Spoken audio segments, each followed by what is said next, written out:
اکثر رات کے وقت یہاں صورتحال بڑی خراب ہوتی ہے، ہمارے لیے بڑا خوفناک منظر ہوتا ہے۔ ہم سے نوسر بازی کی ہے، روز اس کے اعلان ہوتے ہیں کہ یہاں سب کچھ بنے گا، وہ 4 سال 5 سال کے بعد آخر میں ووٹوں کے لیے بنائیں گے۔ تھوڑی سی غیرت کر لیں، تھوڑا ضمیر کو جھنجھوڑیں اور ہمیں کم از کم اپنے فنڈ سے مورچے تو بنا دیں۔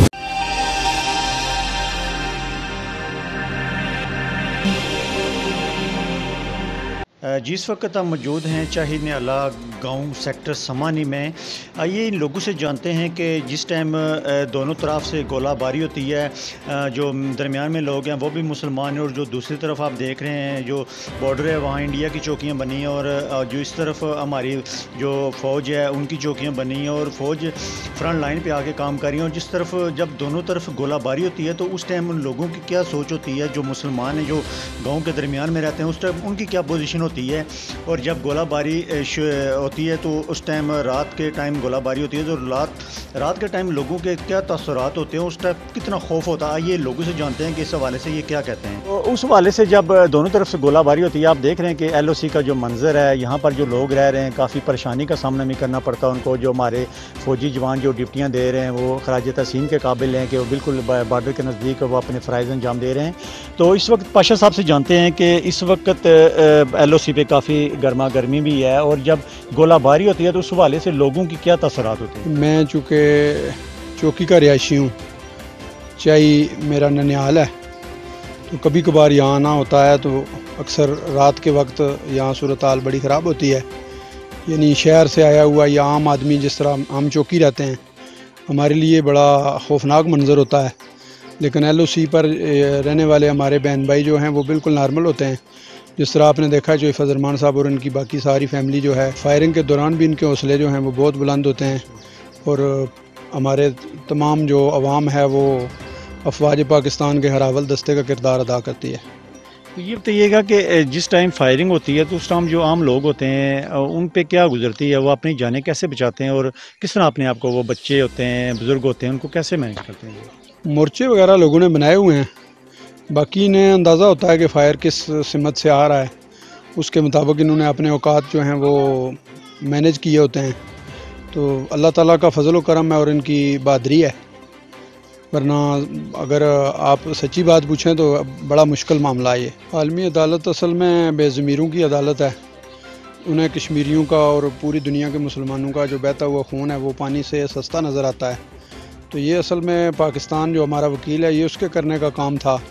کہ وہ اس کو اچھے انداز سے ہمارے کیس کو لڑتا اور ون کر کے ہمیں دیتا۔ تو عالمی اداروں سے ہماری یہی اپیل ہے کہ وہ ایل او سی پر بسنے والے صرف کشمیری، اس طرف جو کشمیری ہیں 1.5 کروڑ کے قریب، ان سب کا مقدمہ جو ہے وہ انسانی بنیادوں پر، انسانی ہمدردی کی بنیادوں پر جلد سے جلد حل کریں۔ فضل رحمان صاحب یہ بتائیے گا کہ سب سے پہلے تو اس جگہ کا نام بتائیے گا، دوسرا یہ بتائیے گا ساتھ کہ جب فائرنگ ہوتی ہے تو یہ جو بے بس لوگ ہوتے ہیں ان کے حوالے سے آپ کیا آواز بلند کرتے ہیں؟ آپ کوریج بھی کرتے ہیں، مشکلات میں ہو کے کوریج کرتے ہیں کہ اس ٹائم جو فائرنگ ہو رہی ہوتی ہے آپ کوریج بھی کر رہے ہوتے ہیں، تو ہر انسان کو جان پیاری ہے، تو ایک جذبہ ہوتا ہے شہید ہونے کا، الحمدللہ مسلمان ہیں، تو اپنے لوگوں کے لیے آپ کیا میسج دیں گے؟ میرے خیال میں ہمارے لوگوں کا جو ایل او سی کے لوگ ہیں ان کا جہاں تک تعلق ہے، وہ تو ہم 2 قسم کا ہمارا رویہ ہے۔ یعنی گولہ باری جب ایمرجنسی ہوتی ہے تو بڑے بڑے بورڈ لوگ ہیں ہم، لیکن گولہ جب بلاسٹ ہوگا تو وہ تو کسی کو نہیں دیکھے گا، وہ تھوڑا سا ایک تحفظ کا ماحول ہوتا ہے۔ ایمرجنسی ہم فیل کرتے ہیں کہ ہمیں خطرہ ہے، ہم کہیں سے کوئی تحفظ کی جگہ لے لیں۔ اوورآل تو ہم مینٹلی تو نارمل ہوتے ہیں، ہم تو عادی ہو چکے ہیں اور عادی بھی ہو چکے ہیں۔ دوسرا یہ کہ ہمارے حالات جب ہمیں اجازت نہیں دیتے، ہمیں بیک پہ کوئی ہماری پشت بنائی، ہماری گورنمنٹ پالیسی تو بنی نہیں آج تک، اگرچہ ہم جھوٹ بولتے ہیں، ہمارا یہ مزاج ہے کہ ہم خوش آمدی بیان جاری کرتے ہیں، تو سچی بات تو یہی ہے کہ ہمارے لوگ جو ہے وہ بے بسی کی زندگی گزارتے ہیں لیکن خوف زدگی کی نہیں ہے۔ ہم نے دیکھا کہ ایل او سی پہ کافی، چونکہ انڈیا کے جو بارڈر ہے بالکل نزدیک ہے، تو کافی ہم نے دیکھا کہ یہاں پہ جو لوگ ہیں ان کے بڑے حوصلے بلند ہیں، اور یہ مین جو رچ پہاڑی ہے اس کو بھی بڑے ایک لوگوں کی عالمی عدالت میں اس کی ایک ویلیو ہے، تو اس بارے سے تھوڑا سا بتائیے گا کہ اس کی کیا سٹوری ہے؟ اصل میں یہ کہ یہاں جب 1947 کے بعد